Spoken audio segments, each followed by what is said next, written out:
When you first log into IXL, you're going to go to this tab here where it says My IXL. It's going to say, good morning, what should you work on? And you're going to make sure you're working on the tab that says from your teacher. These are the problems you're going to work on this week. So what I recommend is probably starting with the ones that say identify and probably work your way up. So let's see what it looks like to get your work done. So I'm going to click on the first one, identify expressions and equations. And just so you know, this is the layout from IXL, and these are a couple things you should probably be familiar with. So at the very top, so let's say you get this question, right? You're not sure what to do here.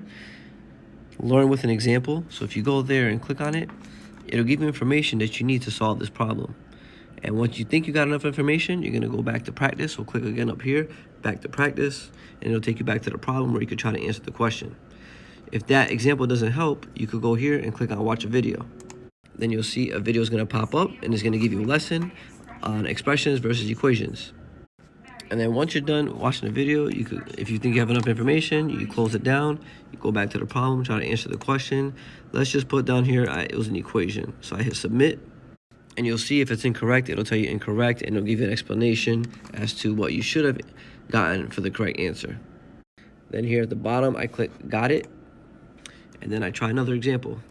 So remember, if you put the wrong answer like I did here, so I'll put the wrong answer again, make sure you look at this, because the only way we're going to learn from your mistakes is by learning why you were wrong and what the correct answer should have been.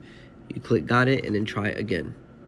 A common mistake I see is you get it wrong and you just go to the next problem without understanding why it was wrong. So if you want to learn faster, save time, figure out why it's wrong, and then try a new one. And if you can't figure out from the explanation why it's wrong, make sure you come see me so I can help you out.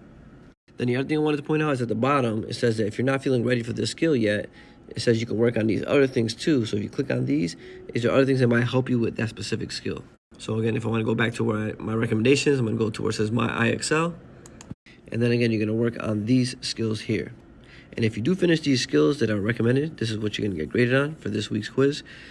Go over to where it says recommendations, and then they'll give you other things that they recommend you should work on based on whatever progress you've made so far in the program. The last thing I forgot to point out is that pay attention to your SMART score, because your goal is to get 100 points.